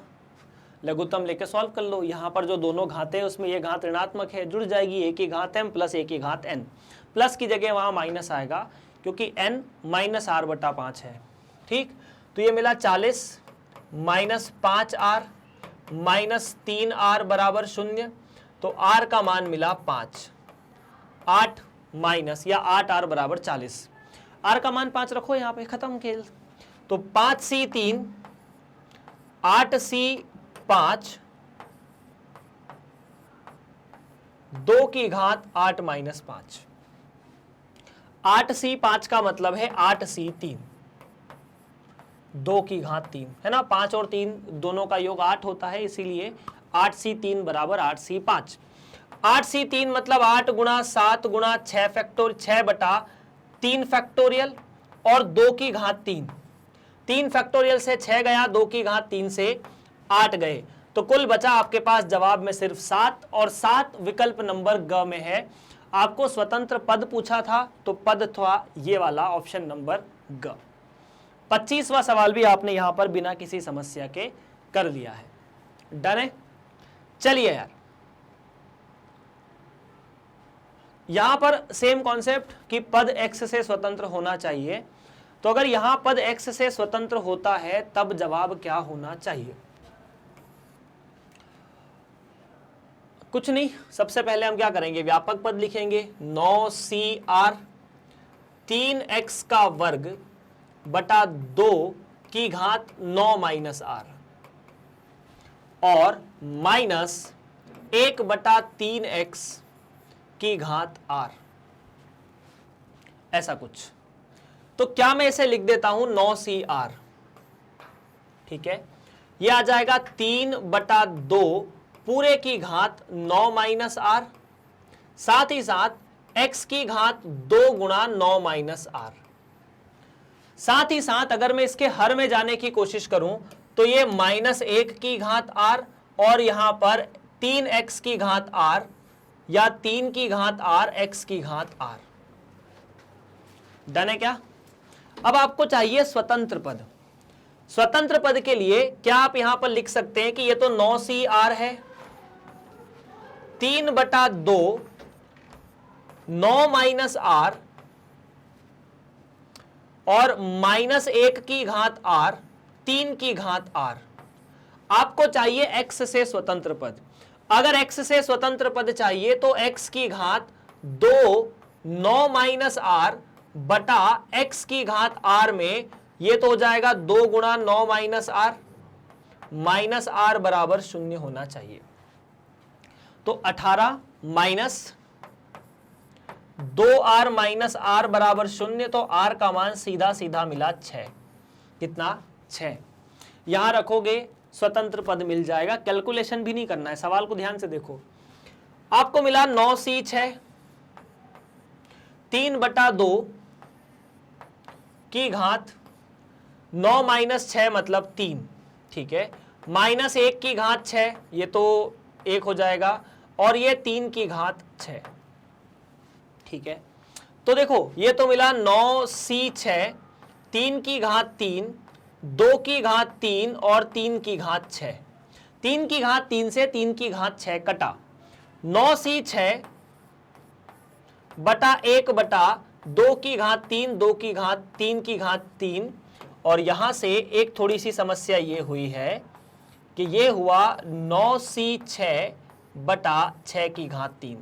ऐसा कोई जवाब नहीं है क्योंकि सब में 9C3 9C3 है, तो आप लिख सकते हो जवाब कि सर चूंकि हमें पता है कि 9C3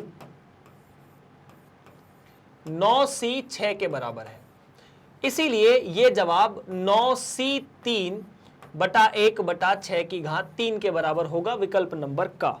और ऐसा क्यों होगा? क्योंकि NCX बराबर NCY तभी होता है जब x और y दोनों का योग या तो n के बराबर हो या फिर दोनों बराबर हो। 9C3 9C3 के बराबर ही होगा और 3 + 6 9 के बराबर है, इसीलिए 9C3 9C6 के बराबर है। तो आपका जवाब ऑप्शन नंबर क होना चाहिए 26वें प्रश्न का, जो कि सही है। तो इस तरह से आपने 26वां प्रश्न भी समाप्त कर दिया है इस प्रश्नावली का। चलिए आगे बढ़ते हैं फिर प्रश्न नंबर 27 की तरफ। अगर यहाँ कोई डाउट लग रहा है आपको तो आप पूछ सकते हैं बिना किसी परेशानी के। यहाँ पर आपको मतलब कमेंट सेक्शन में आप लिख सकते हैं कि सर ये परेशानी है, ये कैसे आएगा, आपको जवाब दे दिया जाएगा, या फिर ऐसा कि समझ में आया तो बता दीजिए कि समझ में ज़रूर आ रहा है। इसके प्रसार में x से स्वतंत्र पद कौन सा होगा? सिंपल है, सबसे पहले व्यापक पद लिखो, है ना। तो व्यापक पद कितना? व्यापक पद है 12CR 2x की घात 12 माइनस R, ठीक है, और -1 की घात R और उसके बाद 2x का वर्ग की घात R। देख लो ध्यान से, -1 की घात R 12CR, देखना क्या क्या हो रहा है, ठीक है। 2 की घात 12 माइनस आर और 2 की घात आर, यहां पर बचा x की घात 12 माइनस आर, यहां पर x का वर्ग की घात आर मतलब 2r। मैंने सरल किया, 2 को लिख दिया इसके साथ, इस 2 को यहां लिख दिया, -1 को यहां लिख दिया। अब भाई साहब स्वतंत्र पद के लिए x की घात 12 माइनस आर बटा x की घात 2r, जिसे आप लिख सकते हैं x की घात 12 माइनस आर माइनस 2r। ये x की घात 0 हो जानी चाहिए, मतलब 12 माइनस 3r बराबर 0, तो r का मान 4। यहां r का मान 4 रख दो। -1 की घात 4 1, 12c4 निकालना पड़ेगा, गुणा 2 की घात 12 माइनस 4 मतलब 2 की घात 8, 2 की घात r मतलब 2 की घात 4। 12c4 को सॉल्व करते हैं, 12 गुणा 11 गुणा 10 गुणा 9 बटा 4 फैक्टोरियल, 12 और 12 के बाद के 3 नंबर और 2 की घात 8 से 2 की घात 4, 2 की घात 4 बार कट जाएगा। 4 फैक्टोरियल का मतलब होता है 24, है ना। तो बस इसे ही सरल करना है। 4 फैक्टोरियल की जगह लिख सकते हैं 4 गुणा 3 गुणा 2 गुणा 1। पहली बात तो यहीं से काटने की कोशिश करो, 4 3 12 खत्म। 10 को मत काटना किसी भी सूरत में, 10 कैलकुलेशन के लिए काफी अच्छा होता है, तो इसे 2 की घात 3 लिख सकते हैं, है ना। तो आपके पास जवाब बचा 10 11 गुणा 10 गुणा 9 गुणा 2 की घात 3, मतलब 11 गुणा 10 गुणा 9 की घात 3, 2 की घात 3 मतलब 8, 8 नाम 72। तो 11 का 72 में गुणा करोगे तो 2 हासिल, 2 11 7 77 और 1 2 89, तो 7 2 7 9 2 0, वो भी धनात्मक चिन्ह के साथ। ऑप्शन नंबर घ सही होना चाहिए। क्या ये सही है? बिल्कुल सही है। बहुत देर के बाद ऑप्शन नंबर घ सही हुआ है। चलिए प्रश्न नंबर 27 भी इसी तरह से समाप्त होता हुआ आगे बढ़े। क्या आपको कोई तकलीफ यहां पर है? अगर है तो बताते रहना यार, यही आप लोगों से रिक्वेस्ट है।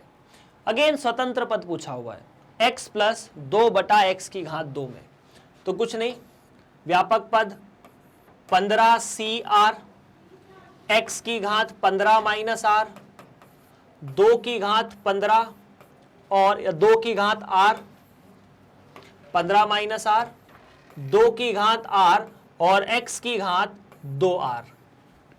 स्वतंत्र पद चाहिए, स्वतंत्र पद चाहिए मतलब इन दोनों से जो भी संख्या बने उन दोनों में x की घात 0 हो जाए। x की घात 0 कब हो सकती है? जब 15 माइनस r माइनस 2r बराबर 0 हो, r बराबर 5 हो। तो जहां जहां r है वहां वहां 5 रख दो।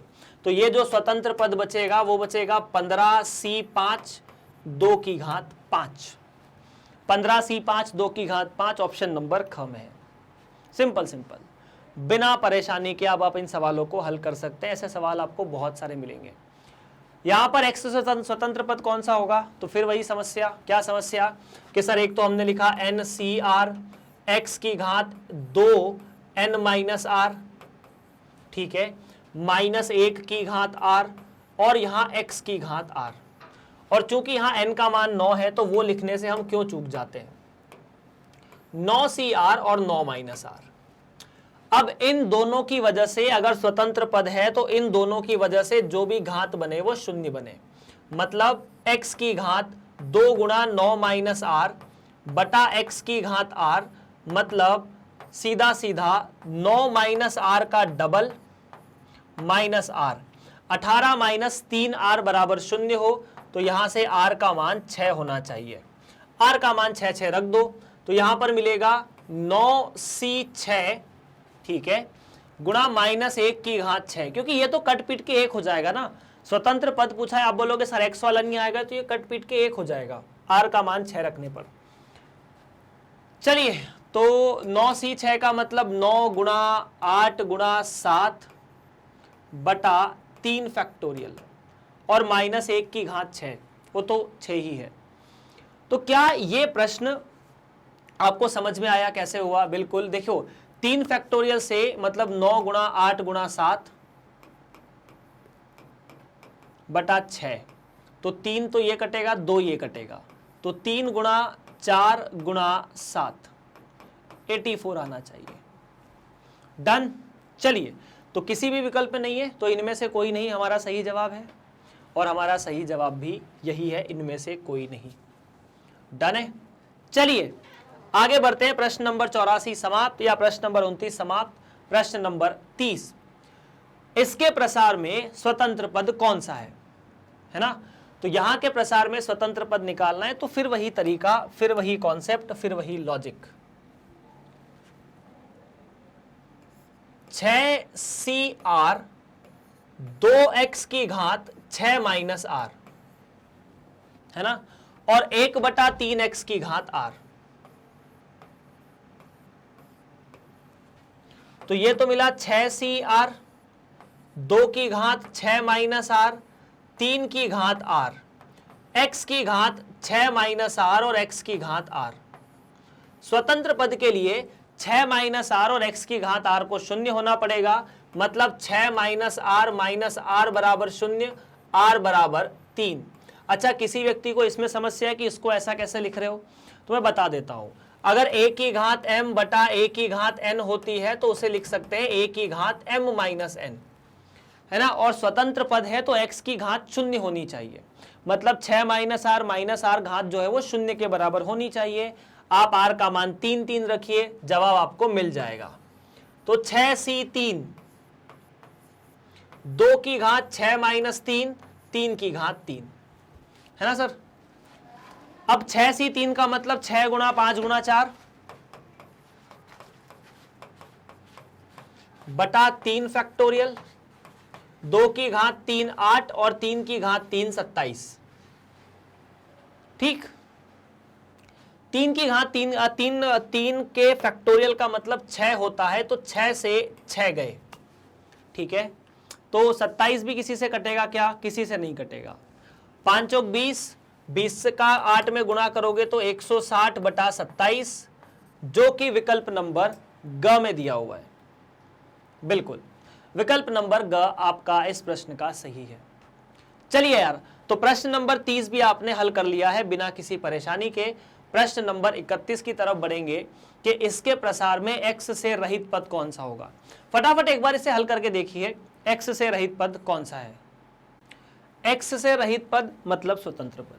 स्वतंत्र पद मतलब NCR x की घात 2 9 माइनस r माइनस 1/3 x की घात r।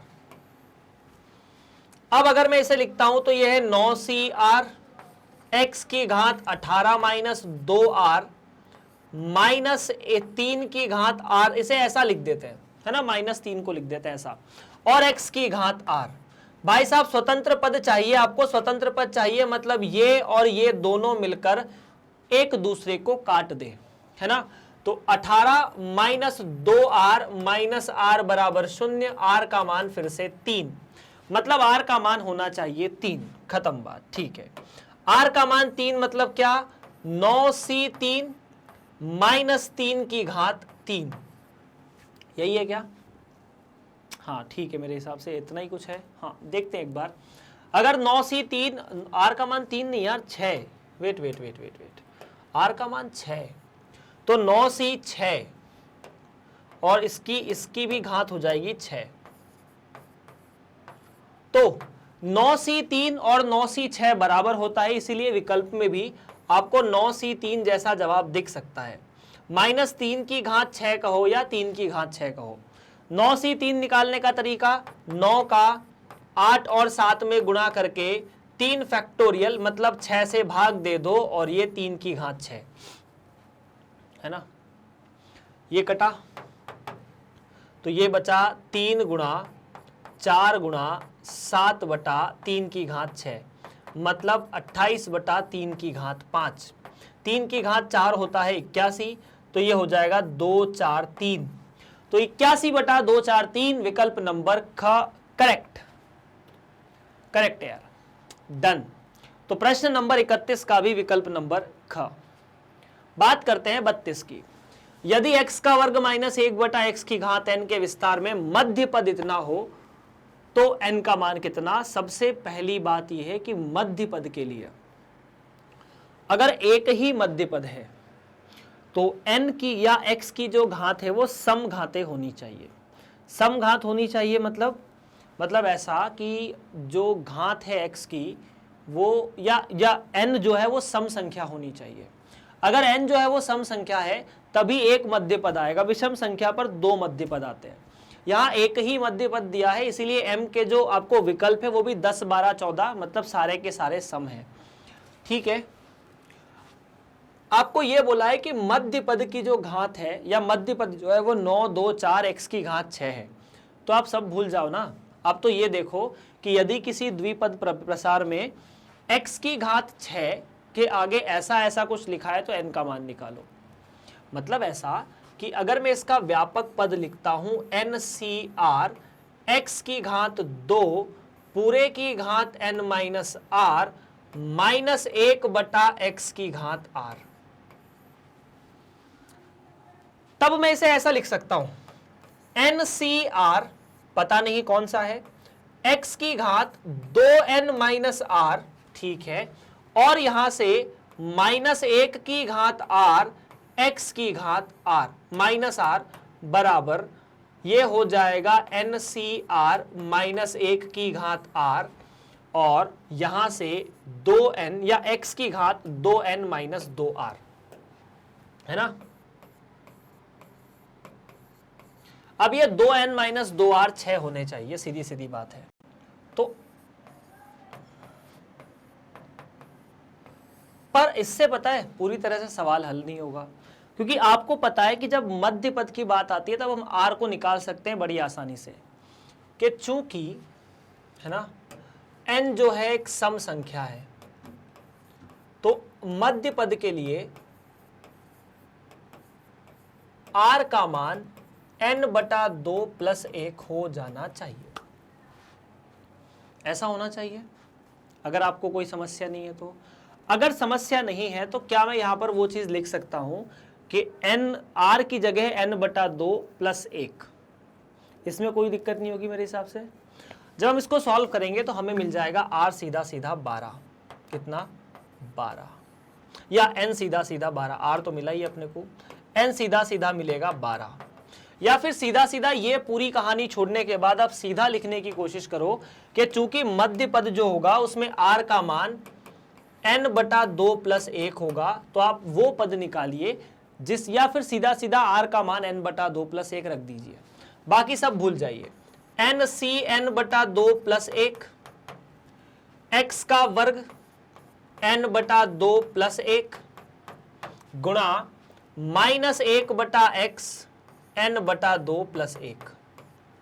इसे सॉल्व करो, इस पूरे की घात 6 होनी चाहिए, तो आपको मिलेगा सॉल्व करने पे, देखिए n बटा 2 से 2 कटा, n बटा 2 n बटा 2 n बराबर 12, n बटा 2 बराबर 6 तो n बटा 2 बराबर 6 तो n बराबर 12। प्रश्न नंबर 33, इसके विस्तार में मध्य पद कौन सा? यहां पर घात कितनी है? यहां पर घात जो है वो सम है, ठीक है। अगर सम घात है तो मध्य पद होना चाहिए,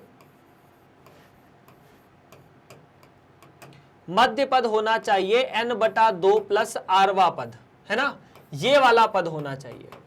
वहां पर पिछले सवाल में +1 वाली चीज नहीं आएगी वैसे। तो अगर ऐसा है तो ये हो जाएगा n बटा 2, मतलब चलो ठीक है 5 प्लस 1 छठा पद। कौन सा पद? छठवा पद। तो r का मान आप 5 रखेंगे। अगर आप r का मान 5 रखेंगे तो शब्दों r का मान 5 रख दीजिए, क्या मिलेगा? 10c5 x की घात 10 माइनस 5 1 बटा x की घात 5, जो कि सीधा सीधा देगा 10c5। ऑप्शन नंबर ख। ये सब बहुत सरल सरल सवाल है, पता है। द्विपद प्रमेय के जो प्रश्न आपको मिलने वाले हैं वो काफी सरल ही मिलने वाले हैं। x का वर्ग माइनस 3 रूट x बटा x की घात 3 की घात 10, इसमें x से स्वतंत्र पद कौन सा होगा? सब भूल जाओ। x के वर्ग में 10 माइनस r लिखा जाएगा और x की घात 3 में r लिखा जाएगा, इतना होगा।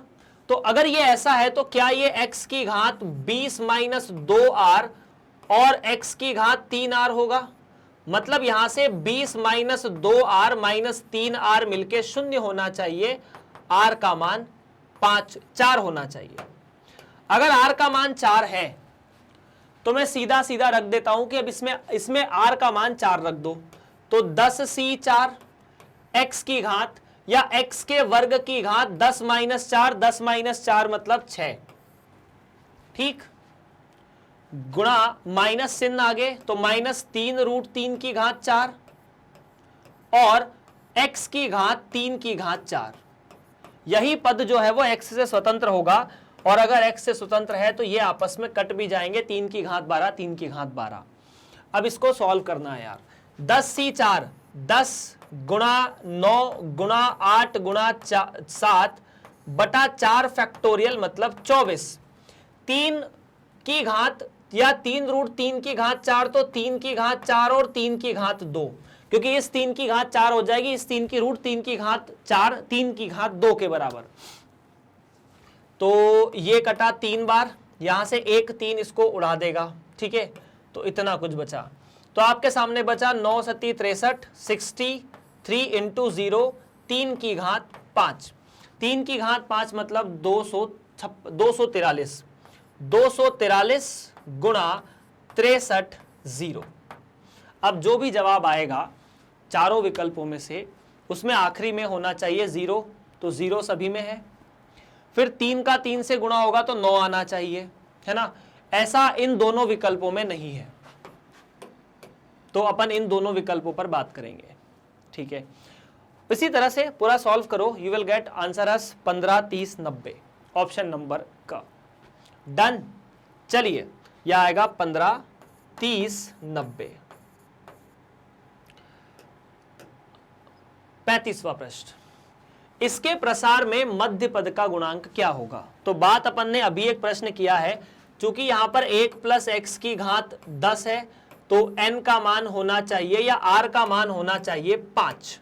कितना? r का मान 5, तभी जाके मध्य पद आएगा। मध्य पद क्या होगा?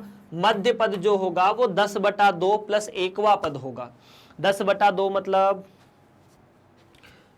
5, 5 प्लस 1 मतलब 6, छठा पद होगा। छठा पद में r का मान 5 रखोगे तो मध्य पद का गुणांक 10c5, 10c5 मतलब 10 फैक्टोरियल, 5 फैक्टोरियल, 5 फैक्टोरियल, तो ये मिलेगा 10 फैक्टोरियल 5 फैक्टोरियल का वर्ग, ऑप्शन नंबर ख। फिनिश। चलिए एक और सवाल, आखिरी, इसके विस्तार में मध्य पद क्या होगा। तो देखो यार, यहां पर 2n एक सम संख्या है, तो मध्य पद जो होगा वो होगा 2n प्लस 1, ऐसा ये वाला पद, मतलब यहां पर n प्लस 1वां जो पद है वो मध्य पद है। तो उसके लिए आप r का मान कितना रख दोगे? n।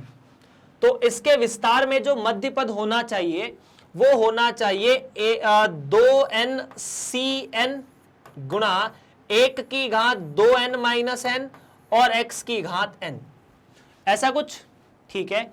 तो 2n(cn) x की घात n और 2n(cn) को ऐसे लिख सकते हैं 2n फैक्टोरियल, ठीक है।